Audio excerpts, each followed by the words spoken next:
మోకాళ్లలో గుజ్జును పెంచి నొప్పిని తగ్గించి సర్జరీని దూరం చేసే ఫ్రీడమ్ వాక్. జనాల ఆరోగ్యం గురించి ఆలోచన లేదు. వారు ఏమైనా పర్వాలేదు. చివరికి చచ్చినా నో ప్రాబ్లం. మాకు కావాల్సింది డబ్బులే. దానికోసం ఏమైనా చేస్తాం. కుళ్ళిపోయిన ఆహార పదార్థాలు పెడతాం.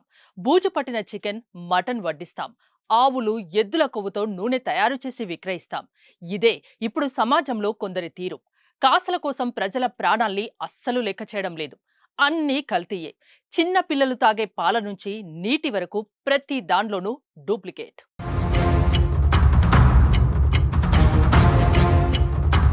చివరికి ఒక అడుగు ముందుకేసి నూనెను కూడా పశువుల కొవ్వు నుంచి తయారు చేస్తున్నారు దుర్మార్గులు. ఆ మాట వింటేనే మనకు ఒంట్లో వణుకు పుడుతుంది. కానీ అది ఇప్పటికే మన ఒంట్లోకి వెళ్ళిపోయిందేమో. ఎందుకంటే ఇలా తయారు చేసిన నూనె ఏపీ, తెలంగాణ, కర్ణాటక ప్రాంతాల్లో విచ్చలవిడిగా విక్రయించారు. ఎవరు ఏ నూనెలో కలిపారో, ఎవరి వంటగదిలో ఈ పశువులతో చేసిన నూనె ఉందో తలుచుకుంటేనే గుండె గుబేలుమంటోంది.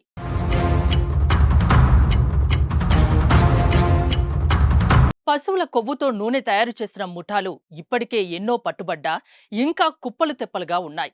ఇప్పుడు జోగులాంబ గద్వాల జిల్లాలో కొత్త ముఠా బయటపడింది. ఊరికి దూరంగా ఒక గుడిసెలో పశువుల కొవ్వుతో నూనె తయారు చేసి స్థానికంగా విక్రయిస్తున్నారు. ఐజా పట్టణంలోని ఎస్సీ కాలనీకి సమీపంలో కొందరు రేకులతో కూడిన గుడిసెను ఏర్పాటు చేసుకుని నూనెను తయారు చేస్తున్నారు. ప్రతి ఆదివారం పట్టణంలోకి వస్తున్న ఎద్దుల కొవ్వును గుడిసెకు తరలించి అక్కడే మంటపై కరిగించి నూనె తయారు చేస్తున్నట్లు కాలనీవాసులు గుర్తించారు. స్థానికంగా విక్రయించడంతో పాటు నాగల్దిన్నె వంతెన మీదుగా ఏపీ, కర్ణాటక ప్రాంతాలకు తరలించి సొమ్ము చేసుకుంటున్నారు. గుడిసెలో నుంచి దుర్వాసన వస్తుండటంతో గ్రహించిన కాలనీవాసులు పోలీసులకు సమాచారం అందించడంతో వారు చేస్తున్న పాపం లోకానికి తెలిసింది. దీంతో రంగంలోకి దిగిన పోలీసులు గుడిసెను పరిశీలించి నూనె తయారీకి ఉపయోగిస్తున్న పదార్థాల్ని స్వాధీనం చేసుకుని ల్యాబ్కు పంపించారు. ఇంతకాలం కొవ్వుతో తయారు చేసిన నూనెను ఎక్కడెక్కడ విక్రయించారనే వివరాల్ని సేకరిస్తున్నారు. ప్రజల ప్రాణాలతో చెలగాటమాడుతున్న తయారీదారులను పోలీసులు వెంటనే పట్టుకొని కఠిన చర్యలు తీసుకోవాలని ప్రజలు గట్టిగా కోరుతున్నారు.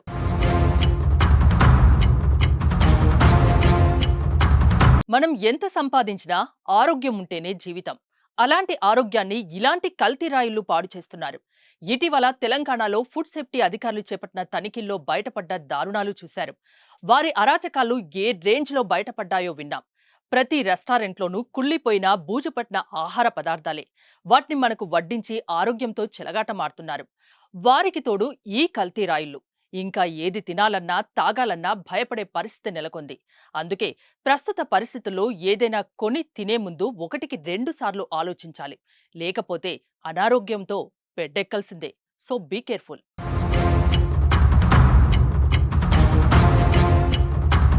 సుమన్ టీవీలో మీ పర్సనల్ అండ్ బిజినెస్ ప్రమోషన్స్ కోసం కింది నెంబర్కి కాంటాక్ట్ చేయండి.